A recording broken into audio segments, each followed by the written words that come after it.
तो वेलकम करता हूँ, स्वागत करता हूँ फिर से एक बार आपको हमारे इस यूट्यूब चैनल में। तो यहाँ पर देखिए कुंवर नारायण है। अगर आप 10th क्लास के स्टूडेंट यहाँ पर हमारा वीडियो देख रहे हैं तो आप लोग हमें कमेंट करके बताइए कि कुंवर नारायण जो है किस चैप्टर के राइटर है। देखिए, एक वृक्ष की हत्या, इस चैप्टर के राइटर जो है वो कौन है? कुंवर नारायण है। ठीक है।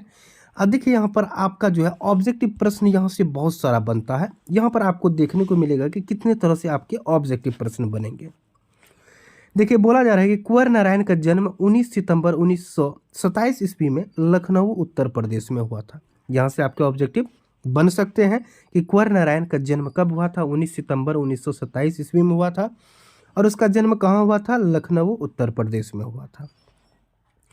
कुंवर नारायण ने कविता लिखने की शुरुआत सन 1950 के आसपास की। यहाँ से आपका ऑब्जेक्टिव बनेगा कि कुंवर नारायण जो है कविता लिखना शुरुआत कब से किया? तो 1950 ईस्वी के आसपास इन्होंने कविता लिखना शुरू कर दिया। उन्होंने कविता के अलावा चिंतन परक लेख, कहानियाँ, सिनेमा, अन्य कलाओं पर समीक्षाएं भी लिखी है, किंतु कविता उसके सृजन कर्म में हमेशा मुख्य रही है। कविता ही उसके सृजन कर्म में हमेशा मुख्य रहा है। उनकी प्रमुख रचना है, देखिए यहाँ से भी आपके ऑब्जेक्टिव बनते हैं रचनाओं से। ठीक है, यहाँ पर जितने भी रचना दिया है हो सकता है कि अलग अलग करके पूछ ले। जैसे यहाँ पर है चक्रव्यूह। चक्रव्यूह का रचना जो है किसने किया था? 4 ऑप्शन दे देंगे, 4 लेखक दे देंगे, उनमें से एक लेखक होगा कुंवर नारायण। तो आपको बताना है कुंवर नारायण जो है चक्रव्यूह का रचना किया था। ठीक है। परिवेश हम तुम, अपने सामने कोई दूसरा नहीं, इन दिनों, आत्मजयी, आकारों के आसपास, आज और आज से पहले, मेरे साक्षात्कार आदि चीज़ों की इन्होंने क्या किया था? रचना किया था। यहाँ से हो सकता है अलग अलग कुछ भी दे दे इन रचनाओं में से, कि जैसे आकारों के आसपास जो है कहानी संग्रह किसके, मतलब ये जो है कहानी संग्रह है किसके द्वारा रचित किया गया है? तो कौन सा हो जाएगा? कुंवर नारायण। ठीक है, इनमें से कुछ भी पूछ सकता है आपके, तो इन बात को भी ध्यान में रखना है। देखिए आगे इसका कहना है। ठीक है, आगे बोला जा रहा है कि कुंवर नारायण जी को अनेक पुरस्कार एवं सम्मान प्राप्त हो चुके हैं। अब यहाँ से भी आपका ऑब्जेक्टिव बनेगा कि कुंवर नारायण को जो है किन किन चीज़ से पुरस्कृत किया गया था, सम्मानित किया गया था, जो इस प्रकार है।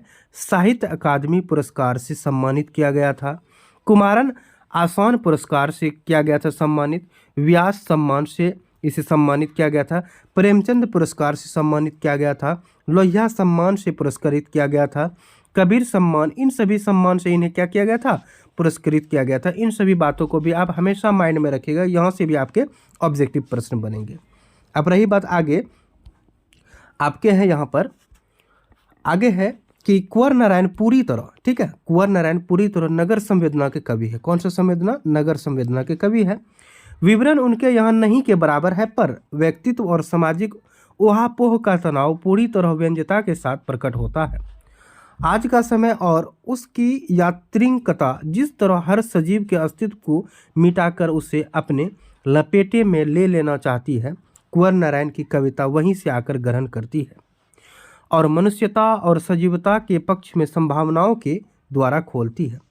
नई कविताओं के दौर में जब प्रबंध काव्य का स्थान लंबी कविताएं लेने लगी है, तब कुंवर नारायण ने आत्मजयी जैसे प्रबंध काव्य रचकर भरपूर प्रतिष्ठा प्राप्त की है। उनकी कविताओं में व्यर्थ का उलझाव, अखबारी सतहीपन, वैचारिक धुंध के बजाय संयम, परिष्कार और साफ सुथरापन है। भाषा और विषय की विविधता उनकी कविताओं के विशेष गुण माने जाते हैं। उनमें यथार्थ का खुरदुरापन भी मिलता है और उसका सहज सौंदर्य भी। आगे है, तुरंत काटे गए एक वृक्ष के बहाने पर्यावरण, मनुष्य और सभ्यता के विनाश की अंतर्व्यथा को अभिव्यक्त करती है यह कविता। एक वृक्ष की हत्या जो है वो जो है तुरंत काटे गए एक वृक्ष के बहाने पर्यावरण, मनुष्य और सभ्यता के विनाश की अंतर्व्यथा को अभिव्यक्त करती है। यह कविता आज के समय की अपरिहार्य चिंताओं और संवेदनाओं का रचनात्मक अभिलेख है। यह कविता कुंवर नारायण के कविता संग्रह इन दिनों से संकलित है। यहाँ से आपके ऑब्जेक्टिव प्रश्न बनेंगे कि एक वृक्ष की हत्या, ठीक है, ये कविता संग्रह कहाँ से संकलित है, कहाँ से लिया गया है? तो कौन सा कविता संग्रह से लिया गया है?